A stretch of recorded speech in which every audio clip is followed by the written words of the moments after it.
Welcome to the Magnificast, a podcast about Christianity and leftist politics. I'm your co-host, Matt Bernico. And I'm your other co-host, Dean Detloff. Matt, it's crab season. I don't know if you've heard that over there in Scotland, but it's crab season over here. I've not. It's crab season.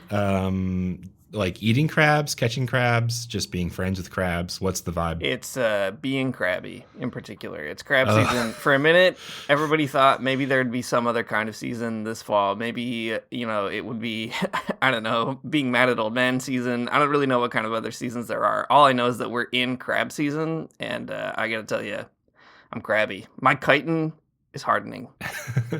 Is when evangelicals talk about being in a season of life, is that what they're talking about? Is being crabby or not being crabby? Yeah, I'll tell you what, these evangelicals, they better start praying for a bigger hedge because this crab has got some claws. The hedge of protection needs to become larger to escape the gargantuan claws of this giant crab that Dean is this week.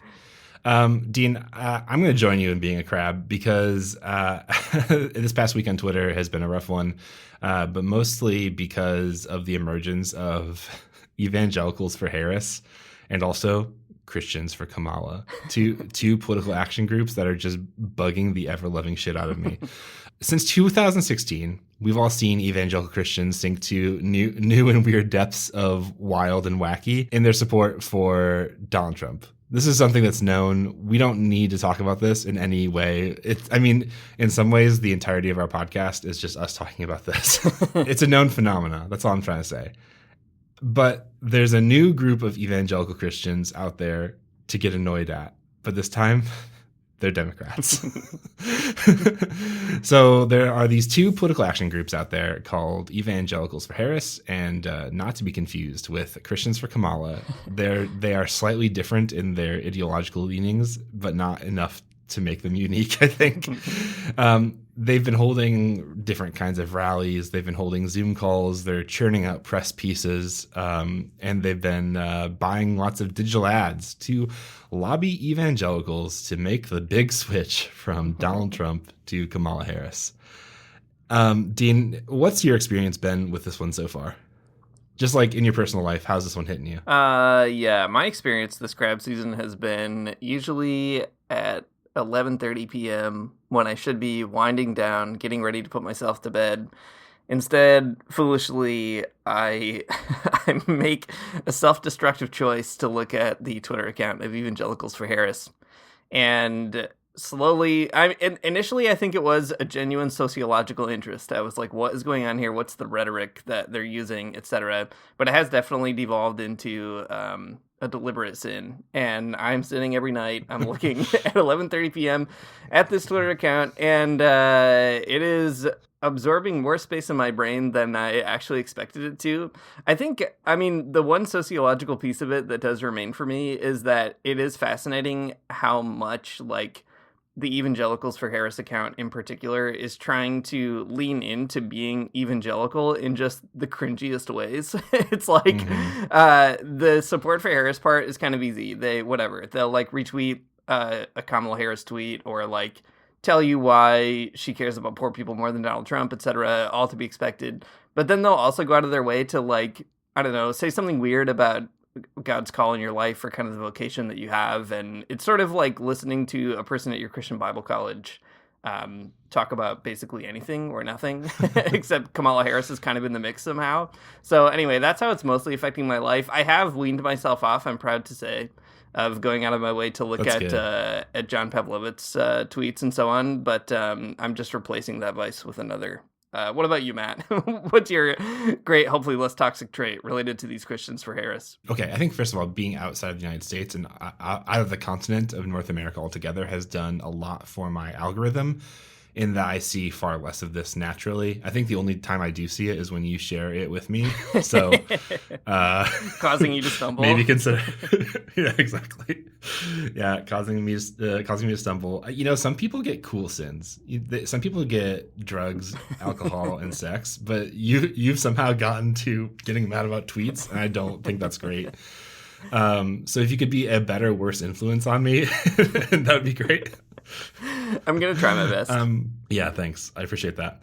Yeah, so anyways, I think that's when I'm seeing it, is when you're showing it to me, which is not great. But just like you're saying, it is extremely like low hanging fruit kind of content. Like there's no real thought behind it, just in the same way there's no real thought behind Christian influencers who are really horny for Donald Trump or something. It's just like, I don't know, we're doing this because we're Christian, and some sort of like vague rhetorical stances that you can use to point things in that direction.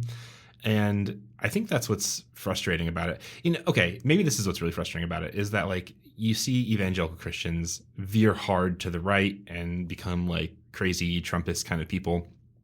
And in a certain way, that makes sense, because being a crazy right-wing Trumpist kind of person is like in line with the tradition of Western Christianity. To be a racist is like, that makes sense. To be a racist and a Christian, that makes sense to me. There's a coherence to those two things. Perhaps sadly, sort of like weird middle of the road centrist adaptation and Christianity makes far less sense to me, because it's like, yeah, we want to be Christians who care about justice in the world, and that's why we are standing up and saying we're going to vote for Kamala Harris. And then like there's no coherence with that because Kamala Harris is not a person who is interested in justice. She's a person who is enabling genocide. And of course, so would Donald Trump. But like, there's just a certain hypocrisy that hits me in the face when I think about people being sort of like centrists and trying to co-opt Christian language and talk about the gospel or something. It just there's a real different type of twinge or a twist of the knife that you get when you go that direction. Yeah, well, I think that's it. It's like with evangelicals on the right, you have this kind of pure id. Like there's just a drive behind it that is awful and very bad, but it, as you said, kind of makes sense. It's legible. It feels coherent, etc. I think that makes a lot of sense.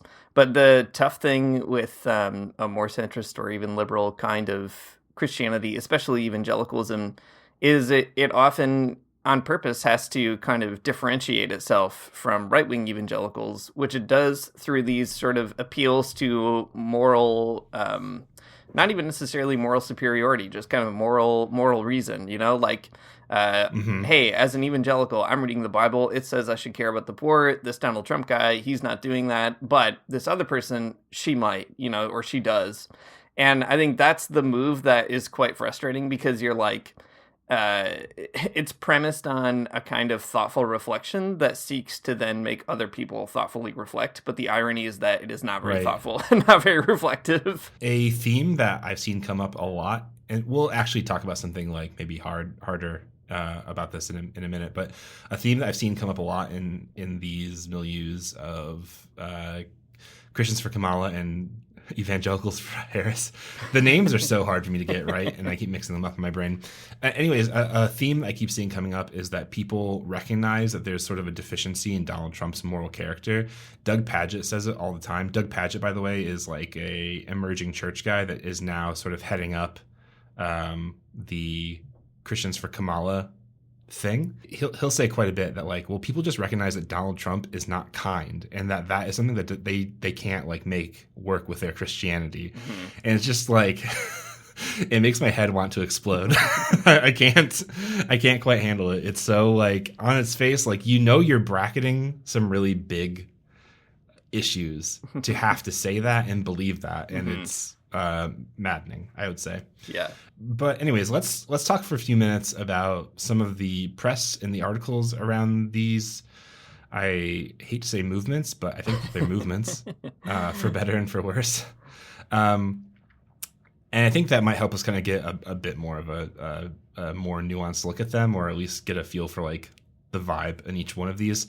Like I said, the Christians for Kamala and Evangelicals for Harris, these are two different organizations. I'm not exactly sure like what the inside of them look like. So, I say organization, but I don't really know what organization really entails in these places. On John Pavlovich's website, who is associated with Christians for Kamala, it looks mostly just like an Act Blue kind of link. Like there's like a place for donors and a place for volunteers. I think like, kind of grassroots stuff. Like if you want to host a Zoom call or something and get your friends to donate, you could do that too. Okay, sorry to interrupt, but I think you have just discovered the ultimate kind of Christian left situationist opportunity, and I'm not going to be the one to take it, but I am just going to plant that seed on this podcast right now. Oh my God. We need a third organization, I think. Yeah, the cell for which the Magnificast is the acceptable front. Right. Where's evangelicals for Waltz or whatever? Okay. Anyways, sorry. I was going on a big digression about like the internal structure of these organizations. I don't need to do that. Here's an article that was in NPR written by Jason DeRose called Meet the Evangelicals Trying to Make the Case for VP Harris. And this is specifically about evangelicals for Harris, not Christians for Kamala. Some of these articles out there, I gotta tell you, some of the journalism is kind of lacking because they are pretty fast and loose, these two different kind of groups, but they are different, I think, at least as far as I can tell. So maybe there's some overlap between them even, but they do have distinct identities online at least. Okay. One of the self-described evangelical Christians and Milwaukee resident, Patricia Ruiz-Cantu, who is one of the leaders of evangelicals for Harris, according to this NPR article, says this. Here in Wisconsin, we're doing faith rallies and we're bringing different congregations together to talk about values and to hear what their concerns are and try to figure out how we can work together. Ruiz-Cantu knows that some evangelical voters may disagree with Harris on her abortion stance, but she believes that those same voters can be swayed over other issues deeply rooted in the Christian tradition. In the Bible, it talks about us loving our neighbors like we love ourselves, she says. Jesus Christ came for the needy, it says. I'm going to ask you. Did you see me hungry, and did you feed me? And did you see me thirsty? Did you give me water? That's the end of her quote. Among evangelicals for Harris, key issues are healthcare, poverty, and the environment. The group's founder, the Reverend Jim Ball, calls these family values because they support real families, and he selected those values because the Bible tells him so. One more bit here to kind of wrap up this article. A quote from Jim Ball himself, Reverend Jim Ball, the one that we all know. Jesus was on the side of the vulnerable, says Ball, who lives in Vienna, Virginia, outside of Washington, D.C. He was always helping the most vulnerable, and so we have a particular concern for the vulnerable in our society. And so we look and say, well, whose policies are more in keeping with protecting the vulnerable and defending the vulnerable? All right, so you have these two activists, one from Wisconsin and one from Virginia, and they are trying to organize Christians to vote for Kamala Harris rather than Trump, and they're doing it on some really social justice-y kinds of theological terms, right? Jesus is about loving ourselves, loving our neighbors, giving people food and water, caring for the vulnerable. And it's like, and the question that Jim Ball, Reverend Jim Ball, asked at the very end is just like, I'm just like kind of like putting my head into my hands, because like it's like, well, whose policies do that? And it's like, well, I mean, neither of them do that, but okay. I don't know, Dean. What's your take on this particular stance? What do you see going on here? Yeah, I mean, we've talked to death on this podcast about how, whatever, Donald Trump and whatever the Democrats are doing, whether it's Biden or Harris, all that kind of stuff, it's not as simple as like, oh, they're the same thing and, voting for one or the other means the same for everybody else in the end. Like that, it's just not true. And I'm sorry to left-wing people on the internet. It's dumb to say that. there's real consequences to that, all that kind of stuff, blah, blah, blah. That's a disclaimer we can say right now in the middle of this podcast. That being said, man, it is so frustrating how quickly people will not just kind of like overlook or like hold their nose when looking at, the Democrats, but will kind of go to bat for them by pumping them up to be something more than they are. And I think that's the thing that really drives me up the wall. Something I was thinking about a lot recently, just looking at these kind of phenomena of evangelicals moving in this direction, is, there was a certain time in my own life when I would have been an evangelical who had extremely weird political opinions that were not Republican ones. But I think the important thing at that time, this would have been like Bush era and Obama era evangelicalism, is that there was a kind of evangelical voice that really leaned into the anti-world nature of evangelicalism, which is kind of a double-edged sword. Like, when it's bad, it means that you like can't listen to music without pretending that it's about Jesus. But when it is good, I think it creates the right kind of distance between what Jesus calls you to do or what Christianity is trying to get you to do and what the world is trying to do politically speaking. So, for example, Shane Claiborne at that time represented a certain evangelical anti-world approach that I think was, not without its problems, as we've talked through in this podcast, but is a pretty interesting innovation within evangelicalism, a kind of Christian anarchism that was willing to say, like, following the trajectory of how we read the Bible, what we see is a sort of suspicion towards state authority, a refusal to compromise on really deep points, especially as they relate to the poor and the vulnerable, etc. And that's something I found kind of intriguing to reflect on looking back at that, because that's not what you see in these kind of evangelical pivots to the center or to the liberals. Instead of kind of leaning into the potentially radicalizing alienation of evangelicalism, it is trading in a different kind of compromise. So in the same way, as you said, Matt, that people are on the right, they pump up Donald Trump to be like a good Christian by saying that he is one when he is not one, or at least he's not a good Christian in the way that we would prefer. The kind of evangelicals for Harris movement is doing the same in the other direction in a way that's really, I think, actually dangerous. Like, it trades the one potentially good thing about evangelicalism, which is that it can create a critical distance between you and the economy or the political situation or whatever. It trades that kind of moment for a really dangerous accommodationism that tries to suggest that, Jesus would also hold his nose and be like, it's fine if you keep bombing Palestine. Don't worry about that part. It's fine if you don't actually care about Medicare or expanding healthcare to everybody else. It's fine if you, want to aspire to having the most lethal military in the world, like a completely deranged thing to say multiple times. But, that's the kind of thing that a certain progressive evangelicalism at one time would have said, oh, that's the deal breaker. I don't want that. But this is instead saying, just don't worry about that. Or even affirm it, So I think that's a dangerous kind of trend. Yeah, that's a great point. I hadn't really considered that. But, that's exactly what you get with somebody like Shane Claiborne or whatever, right? Saying that my kingdom's not of this world or whatever, or Jesus for president means saying, no to no to the most lethal military in the history of the world or something. But evangelicals for Harris, and I think Christians for Kamala as well, are affirmative, saying, yes, please, I guess. It is interesting. There's a sentiment kind of running through, especially the evangelicals for Harris, that we don't see eye to eye on some issues, and that's so interesting because nobody ever says that and then espouses a left-wing vision. Yeah, we don't see eye to eye on all of these issues. I'm against the genocide and she's not, or something. It's always we don't see eye to eye on every issue, but it's always just about abortion or something, which is, I guess an interesting microcosm of where American Christianity is at, or something that's a bigger problem. But anyways, good insight. I think that makes a lot of sense.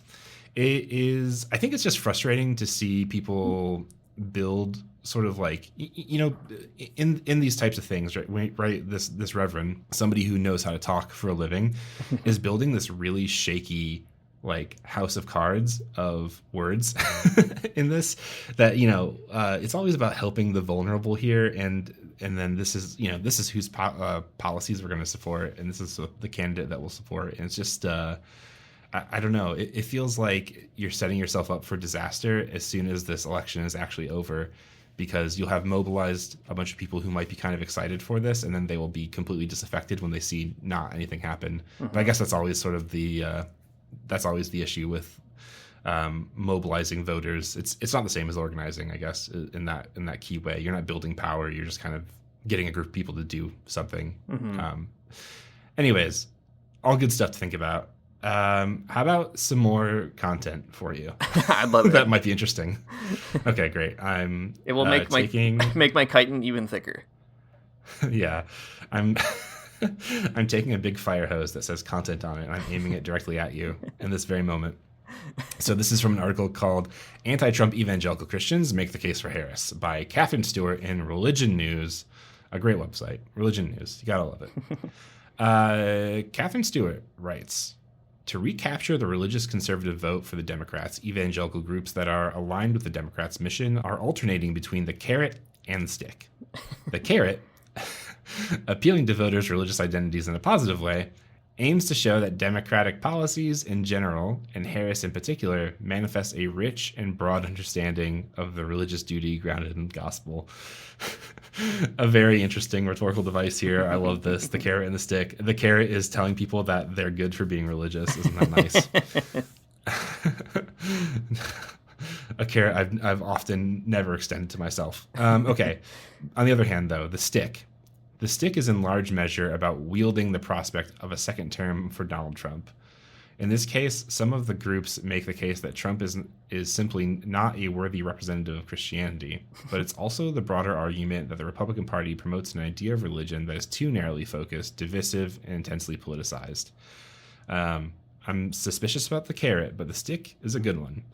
Then it's going to shift here talking about two different groups. I want to make sure that we're clear on both of these. One is Christians for Kamala, and one's evangelicals for Harris. And so it's going to reference Doug Padgett, once again, Christians for Kamala. Keeping it all straight for you guys. This is the service this podcast provides, is knowing the difference between these two, and that's it. Real journalism. Doug Padgett, yeah, exactly.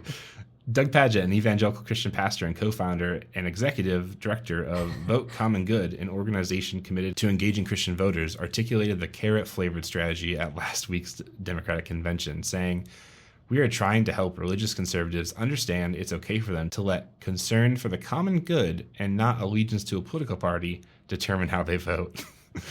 Okay, very cool. Tim Whitaker, this is the second person. Tim Whitaker, creator and facilitator of the New Evangelicals, who also attended the convention, also favored the carrot approach. What values should be guiding voters, he asked. The biggest one is the value of non-dehumanization. How to make sure that we care about the people who fall through the cracks of our society. What does it mean to love, not just for our personal neighbors, but for all of our neighbors? Policies that help us promote our human flourishing and the flourishing of our neighbors. And then one more. This is neither from neither organization, but this is somebody altogether different. CNN commentator and civil rights advocate Van Jones identified Harris as the champion of those values, telling the crowd at a gathering for Christians for Kamala, her agenda is to stand for what Jesus called the least of these, the addicted, the convicted, the afflicted, and the evicted. Thank you, Van Jones, for saying a great sentence. It rhymes. It's great. It's also very complicated within this array of ideas, but okay. So, Dean, I've blasted you with this canon of content. What are you saying? What are you thinking? I'm saying get it off. My chitin is not thick enough to handle all this content. Yeah, I mean, there's a lot to say. I think the carrot approach is very funny to me. It feels more like a pacifier approach, but whatever. Just like be glad that you go to church, I guess. I don't know. And you can also not vote for Donald Trump. Seems like a low bar to cross, but whatever. I mean, on the one hand, I'm kind of here for it insofar as like whatever gets you over that bar, I guess, is what has to happen. Like I'm sure that I was helped by, many carrot approaches as I slowly exited evangelicalism. So, like I'm not here to necessarily just be like everything is them. Sometimes you got to be a little bit cringe to like get people where you need them to go. And that's also just part of organizing. That's fine. I think that's fair because, like, I mean, thinking about how people change from being one thing to the next, it's complicated, right? It's not like people go through sort of like a Paul type shift where you fall off your horse and like scales come out of your eyes or something. Sometimes it takes like a line of flight to coerce you or like make you step in a particular direction away, and that's good. And if that's what this does to a handful of extremely weird, like Christian Republican uncles, then that is so good. Like great stuff. But also, I'm not going to stop complaining about it. Yeah, I mean, it's gonna, if anything, it will move a few like Christian Republican nephews and nieces. The uncles, I think, are a lost cause, but it is what it is. That being said, I do think it kind of matters, what path people are put onto, and if the path is trading a kind of absurd, irrational devotion to Trump for an absurd, irrational devotion to Kamala Harris, that's not a good trade. Like that's I don't know. It's it's as we talk about a lot with evangelicalism, it kind of preserves a structure of thinking or a structure of being, even when there are kind of shifts within it. For example, even in the quote that you read from Tim Whitaker, and to be clear, like, I don't know that much about New Evangelicals, but I have tracked with interest that like they have talked to Palestinians on their media channels in the past. Like I'm pretty sure they had Mr. Isaac and maybe some others that they were featuring and so on, which I thought was really encouraging and cool and like good for them. But what is discouraging is like, man, how do you like talk to somebody being bombed in the West Bank or Gaza or whatever, and then say the primary value is non-dehumanization? Like, it's like all it takes is going to a big party convention where there are, I don't know, like musicians and comedians and like sparks and all the rest of it, and you kind of suddenly become a little more positive, a little more interested. You kind of lose that critical edge. And you know the trouble is like the carrot keeps maybe getting bigger than the stick. It should be the opposite. Like the stick has to get bigger. Like yes, you should absolutely say that we don't want the prospect of a Donald Trump presidency. That shouldn't be normalized. But the stick has to be big enough to also say, and we also don't want these Democrats to think they can, frankly, like get away with, sending like ammunition to Israel. It just is a fact that the United States, without its aid to Israel would not have been able to carry on its campaign in Gaza after December. Like that came out not too long ago. And you have to ask yourself, like, how many Palestinian lives are ultimately lost or even irreparably traumatized as a direct result of, the Biden-Harris administration choosing to just send these weapons over and over again. And I think when people start saying like, oh, this is a kind of battle of, policies that are pro-human or anti-human, it's like, well, what about humans that live in like the poorest part of the planet? Like those people are non-persons, I guess, like they literally do not factor in to the political calculus that's at work here. And I think there's a concern with not just evangelicals, but Democrats in general, that if you have anything critical to say, you'll kind of be, shooting yourself in the foot. And it's precisely the opposite. It's like by refusing to hear any kind of criticism, you are not only alienating apathetic voters or disaffected voters or whatever, but I think you're also kind of alienating the target audience of people who could be like persuaded to do something different. Like one thing that people on the right sometimes get right as a starting place and then get very wrong as a landing place is recognizing that the Democrats are liars. Like they are not telling you the truth, and they do have a certain tie to particular class interest oftentimes. They have certain, bourgeois values and so on. And I don't think that's like, you got to hand it to conservatives for like seeing through the veneer. But I think that there is something there where it's like, if you're at least able to admit that like, yes, it's true, they are not doing what we say, or, like as a person with authenticity and so on, I can't in good conscience support the Democrats on XYZ issue. That's the kind of thing that as an organizer, I think earns you points, helps you to shift the goalposts and the terms of conversation, but strictly kind of denying that anything is going on. That's the kind of thing that also alienates people, and rightly so. Like people should not be attracted to that kind of move. And it's the kind of thing that makes me feel like, people are way too comfortable with Kamala Harris and the Dems in general. And the evangelicals need to become even more alienated, I guess. That's the hot take. Yeah, I agree completely. I mean, the constant references to, loving our neighbors and, looking out for the most vulnerable, I think that is like what makes me feel so bad about it, is because there's such an obvious inconsistency. And I think that's exactly what that inconsistency of like, actually you don't care about the things that you say you care about is exactly what made me say like no to evangelicalism in the end, right? It was totally. Like, that was like the dialectical moment where I was like, oh, these people don't actually care about these things. And then seeing Democrats kind of reproduce that same feeling in me is very funny. It's just, like I was saying at the beginning, right? Like, I don't know. There's a certain sense in which, like, of course, the conservatives, it's all death drive. It's all like it's like a race to the bottom. You get it. But with these people, it's so weird to be like, yeah, we have like larger concerns and values that we will not budge on. And then it's like, well, you're budging all the time. I think that this is just like one of the difficulties too of having like organizer brain and then like critiquing a campaign for an elected official, because they're fundamentally different things. I think like getting people to vote a particular. I was trying to say this a minute ago, and I kind of got my own way, but trying to get people to vote for Kamala Harris or whatever elected official is not the same as organizing a union or like organizing a march or whatever, right? Because at the end of the day, organizing a union, organizing a march, organizing the renters in your building or whatever is about building a lasting relationship of power where you can actually influence the world.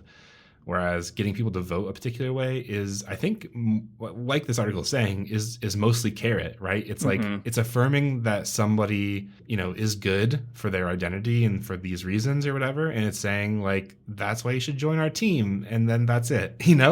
There's no Christians for Kamala after the fact to follow up with her about why there's a genocide or why Israel will get yet millions and billions and more in weapons or something. So I think it's just like frustrating for a lot of reasons, and at least one of them is just because of the way that bourgeois electoral politics work in the United States. Yeah, I mean, the weird thing is, I think you're absolutely right, but what's strange is that in between elections, some of these characters or figures, they thrive on building a continuity of content and relationships, between voting cycles, such that when they get to the next voting cycle, people will vote again. And that's kind of the end goal, maybe one end goal of all this stuff. Like, for example, after the election happens, whoever wins, I'm confident that all these people will have another Zoom call, once a month, kind of talking about what that means and what else they should do. And some of it might even go in a good direction. Like maybe they'll, I don't know, decide they care about healthcare or something. I'm not holding my breath, but like I have no assumption that there won't be some kind of binding together that congeals out of all that. But what fundamentally makes it falter, or the two things that make it falter, are first of all the kind of low plateau for an end goal, right? Like getting somebody elected, as you said, is not the same as building power, and I think that's the thing that most liberals in general don't understand. The assumption is, the party apparatus is there, the Democrats are there to figure out how to build the power. You are there to figure out how to get people to like sign up, like you're a recruiter. And recruiting is not the same thing as building power. And it's also not the same thing as building a kind of independent base from which you could influence those political machines. So it's not a kind of organizing drive, it's a kind of recruitment drive. And the second piece is that a lot of these folks, like, I don't know, John Pavlovitz is the one that comes to my mind the most for no reason in particular except my own sick brain. But, like these people essentially have built a job, a career, on trying to articulate a Christian vision that is basically at home with like Democrat influencers on the internet, right? Like it's an influencer like industrial complex. I don't know. Like there's this there's a careerism to it that just can't be denied. Like if the Democrats went away, what would happen to John Pavlovitz? I have no idea. Like he has essentially no public platform outside of, or no public like horizon of what is good and true and desirable beyond that which the Democrats can supply, and there are literal kind of strategies, organizations, etc., whose job it is to basically like manage a person's Twitter account, for instance, right? And what they do is they have like a list of messaging and Twitter accounts and so on that they intentionally retweet and like share and so on as part of building a campaign. And I mean, this is my like not really conspiracy theory, but I think, John Pavlovitz is one of those accounts. Like the kinds of things that he tweets or retweets are of a piece with like a certain set of Democrat influencers that you have seen a million times because like it's people's literal paid job to like create and boost and, expand those accounts. If that apparatus went away, like what would John Pavlovitz be except like a guy who used to be a pastor, I guess, and has like some vague ideas about I don't know, not being a Republican. And to me, like, that is a very thin foundation on which to build a kind of Christian voice in the political arena, and that's the thing that I think Christians who are hitching their wagon so closely to this campaign don't get. Like, one thing they do get is that the Trump threat is, like, unique and, like, actually extremely bad and something we have to organize against.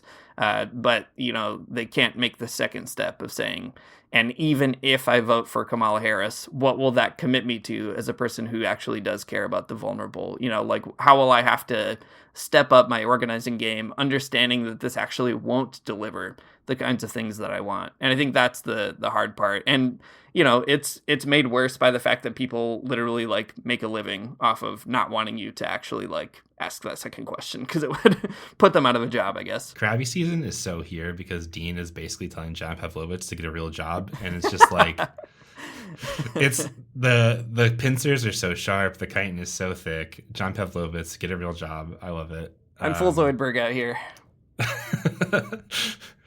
Okay, let me give you some more content. This is from Doug Padgett himself. Again, this is the Christians for Kamala guy, the more like liberal mainline than the evangelical one.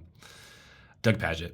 Voters typically realize that the way they vote reflects on them, and those religious voters who defected from Trump didn't like the way his unkindness reflected on them. Whether it be putting migrant children in cages, the way he treats women, the way he treats the press, the way he treats nearly everyone who left his administration, and the way he treats democracy itself. Many of these voters know that's not the behavior they want their children to emulate. Okay, hang on. I mean, 1 second here. I believe that this person exists, that this type of Christian mom or dad does exist, and that they don't like it. But it's also like the grievance culture in the United States is so ingrained, I think, into a type of like white Christianity that I find it so hard to believe that there's like, a ton of these Christian mom and dads out here who go to like the Applebee's after church service is over and yell at the server, not wanting their children to act like Donald Trump. Like, I don't know. Seems like it's pretty bad all around. Okay, I'm sorry. So nobody wants their kids to act like that. Great point, Doug. The Harris campaign clearly knows that it has an opportunity here. The choice of Tim Walz as vice presidential nominee is no small part evident of that. But it isn't nearly enough. Democrats more broadly need to embrace the idea that evangelicals, especially white male evangelicals, are worth winning and can be won without the party compromising its values. What it's going to take is a concerted grassroots effort to reach these voters, listen to them, and bring them along on a journey to help them understand that it's okay for them to let concern for the common good and not allegiance to a political party determine how they vote. We need to tell them what Democrats are pushing for lines up with the values evangelicals hold dear, making the world better and bringing people together. These policies, I know, evangelicals do not want those things. Sorry, Doug. Those policies include common sense gun reform to keep kids safe, engaging solutions at the border, interesting, and lowering the cost of childcare. Many Christians are heartbroken at the idea they have to choose between a faith that's meaningful to them and a political identity that has been wedded to it. They don't know what to do, and we need to help them separate those two identities. I have things to say, but Dean, tell me, what's the crabby take? There are so many crabby takes. The obvious one is that I don't really know what evangelical Doug Padgett has in mind. There's an imaginary person here. And like, I don't know, as you said, maybe a few of them exist, right? Like a confused evangelical who's like, I voted for Donald Trump, and all of a sudden I've discovered that like maybe I need to uncouple my identity from that. Like, I don't know. Not my own experience as a person who is still connected to many evangelicals, but whatever. Maybe that unicorn is out there and they'll read this, article and have a change of heart. But I think it is a fundamental misunderstanding of kind of what drives evangelicalism. The other thing that I find myself thinking about a lot is, evangelicals, they do have an outsized role to play in politics. Absolutely true. Like, they determine foreign policy, they determine domestic policy, they determine all kinds of insane, like, discourse trends. Like, that is all absolutely right. But I think people forget that evangelicals are not the majority of people in the United States. Like, it's something like, I was looking this up the other day, it's something like 30% of people identify as evangelicals. That's not an exact stat, but something in that neighborhood. And exactly what that means is also very complicated, because what is an evangelical? Is an evangelical anybody who says, like, on a form, like a survey, that they are evangelical? Because, like, I guarantee a lot of people who mark that down are not regular churchgoers, are not, I don't know, not concerned about a handful of, like, things that other evangelicals would be very concerned about, biblical inerrancy, all that kind of stuff. And what I think is important about that is, like, yeah, you have to engage a constituency that could be as much as a third of the country, but, like, a third of the country does not actually elect the president. Like, there are so many other things going on, and I get that, like, Doug Padgett here is trying to suggest that this is at least one niche, that people could organize and refuse to. And I think that's actually true and a good point. Like, I think people do kind of write off not only evangelicals, but many people who could otherwise be engaged for one reason or another, and they don't take the time to figure out what would that actually mean and how would you actually do that. Like, all that is true. But I think the kind of assumption that, like, evangelicals are a unique constituency that, first of all, can be won probably en masse, I think that is a mistake.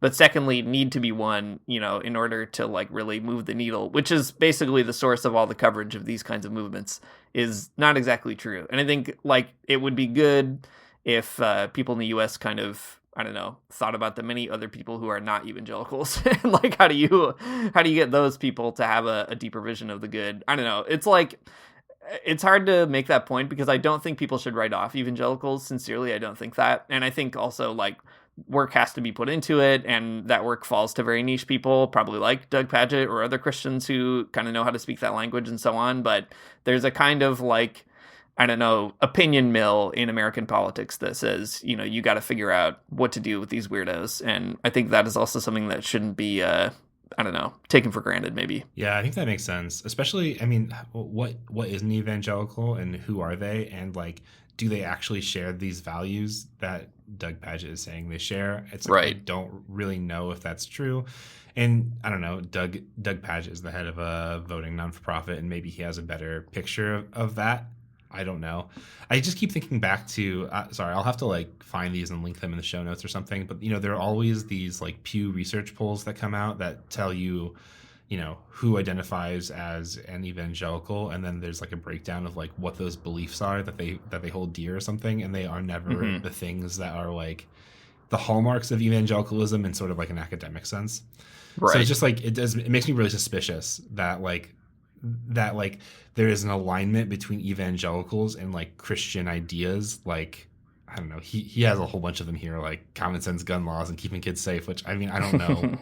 Again, I just don't think that that's probably accurate to say. And even if I don't know, maybe it is for a certain subset of people or something, but, like, it's also the case that, like, evangelicalism doesn't always mean that you're bringing all this other Christian baggage along with it.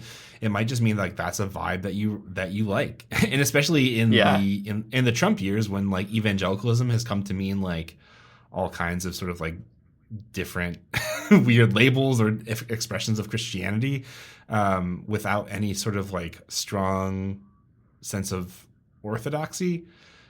I mean, like, who's to say what any of this means for any of these people? All I'm trying to say is that, like, evangelicals are a complicated group of people. They might not be people who go to church. They might not be people who believe in Christianity in the same way that, like, mainline Christians do. And they have probably, like, a very weak understanding of, like, moral thought. And in terms of Christianity, it's just, like, there's no way to say, like, evangelicals think this or that in, like, like, an ethical sense, right? There's, like, no norm. There's not a strong normative ethical belief, except, like, abortion is bad, and even then it's, like, kind of questionable, I think. Yeah, and I think too there's a kind of evangelical way of thinking represented in this strategy that is just not reflective of how politics work, which is to say, if you change people's hearts and minds, downstream, you'll change the rest of the world. And that's kind of the kicker, that, like, people can be persuaded, they should be persuaded, and you should go, to great lengths to persuade them. And you should also do that kind of, I don't know, from a position that assumes everybody is sort of putting their best foot forward, and there's probably no ulterior motives. There's nothing nefarious really at the heart of it. And you just have to do the work of like evangelizing, you know? And I think that is what is especially troubling, because that move pulls the critical impulse out. It pulls everybody to the right or to the center, because you have to moderate all that stuff. Like, you know, when Doug Padgett talks here about like border solutions, does he have in mind what Kamala Harris has in mind? Because that is draconian. Like, I'm sorry, but I don't want that. Like, and if people on the right agree that that is what they want, it's not because they've been converted. It's because they recognize it is a right-wing border policy. You know, like, there's so many things like that that I think get lost in the kind of scrum of like, I don't know, people's political discussions or disagreements.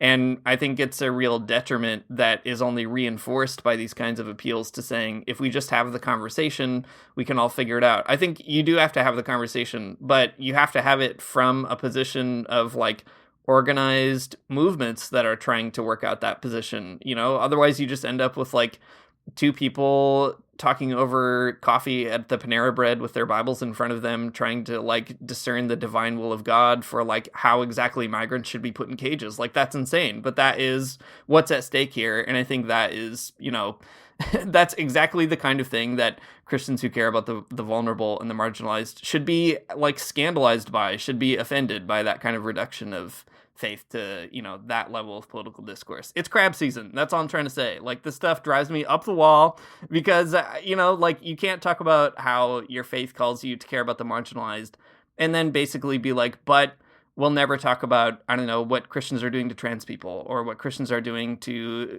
people in Gaza, like all this kind of stuff. And it's that kind of thing that, like, these movements, whether they know it or not, are providing cover for. And I think that's a big problem. Totally. I mean, something at the heart of this whole conversation about the Christians and evangelicals for Kamala Harris is a really, I don't know if they're doing it on purpose, probably a little bit, but there's something nefarious about the rhetoric here that does, it makes me scuttle around on the floor like a crab. So, and I don't want to be this guy, but I'm going to be this guy for just a second. So in Aristotle's rhetoric, whoops. There's this thing that he outlines. It's like the building block of being a good rhetorician, or maybe even like an evil one, and that is the enthymeme. The enthymeme is like it's an argument where like one of the premises is not stated, and you let people kind of fill it in for themselves. Mm-hmm. And that's what this type of like political mobilization is doing for Christians. It's saying, you know, it's giving you the carrot. Yes, you're a Christian, and I'm giving you permission to do politics in a way that maybe you didn't know you could. And but don't worry, we're still going to address all of the values that you have, like border solutions, like, which is, I mean, two words by themselves, which mean absolutely nothing. It's complete. Mm-hmm. There's an unstated premise in this, right? What is it that you're solving about the border? Is it that people don't have a pathway to U.S. citizenship and they should? Or is the border solution to put people in a different type of cage that might be more humane or something, you know, right? And that's what you'll see kind of all across this type of rhetoric. You know, if it's not border solutions, it's even more vague talk like caring about the most vulnerable. Who are they? Who's oppressing them? Who's making them vulnerable? You'll never know. The premise is not stated.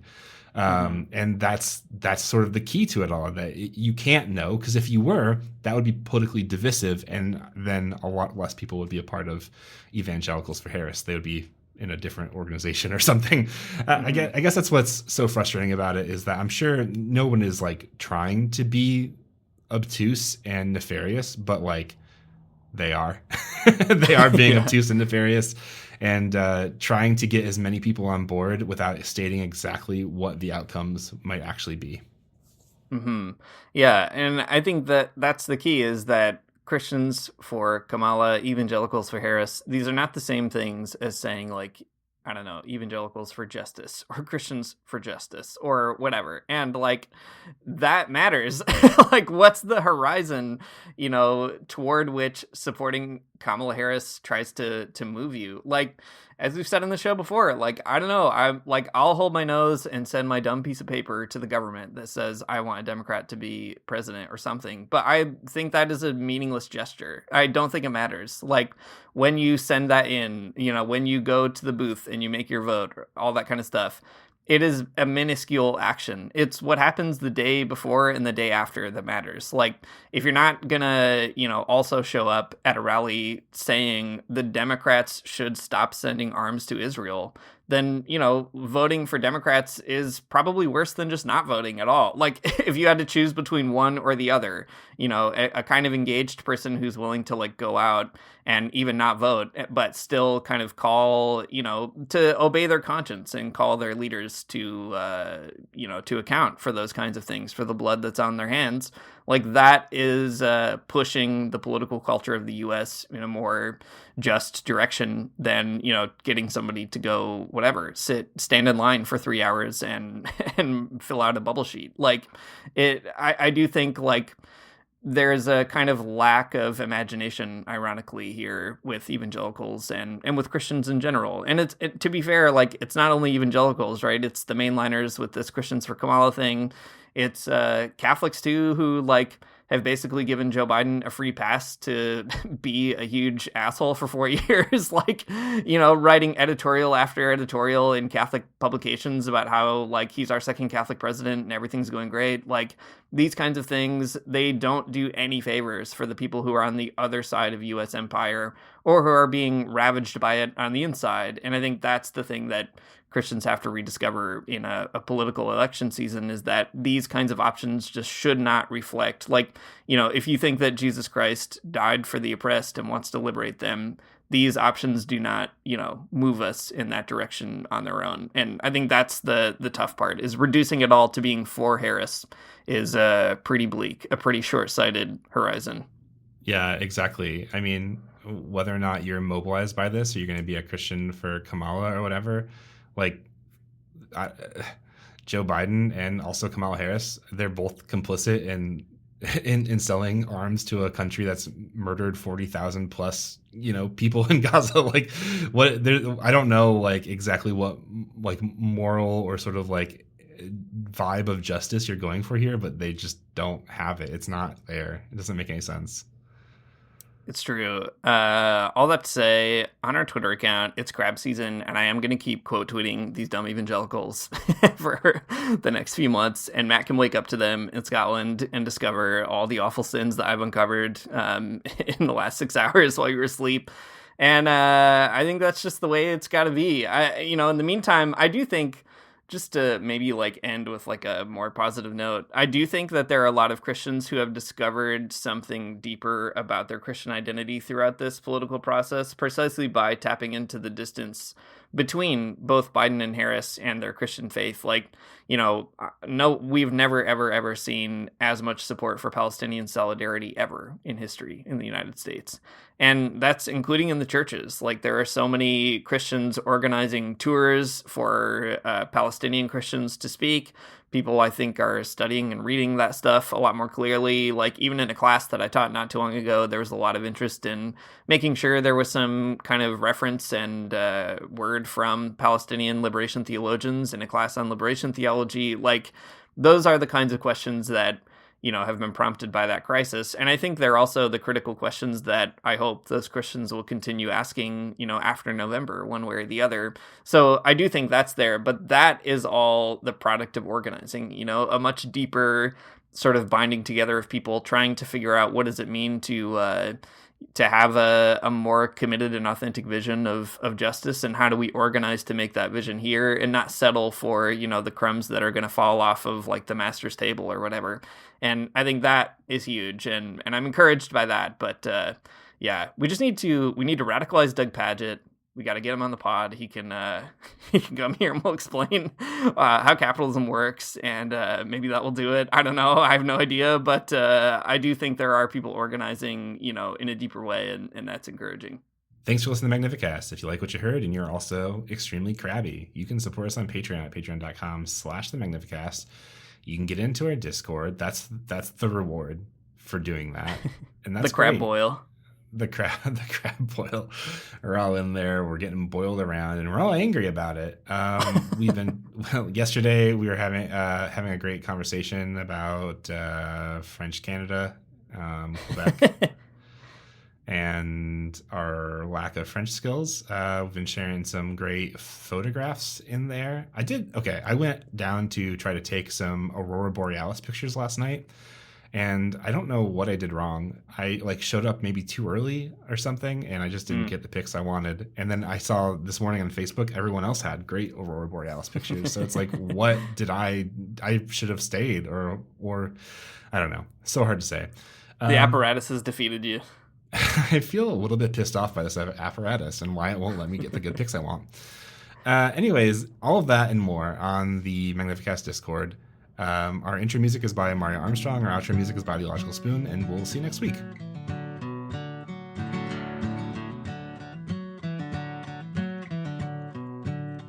I don't wanna get up for church in the morning, souls alive. Heaven come to earth and there won't be no church. We'll meet down by the riverside. There we'll swim with all creation. Never get tired, never bored. Don't worry, someday there'll be no dam between us and our Lord.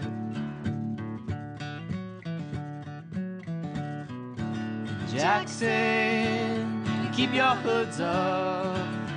Keep your hoods up and you stay up late.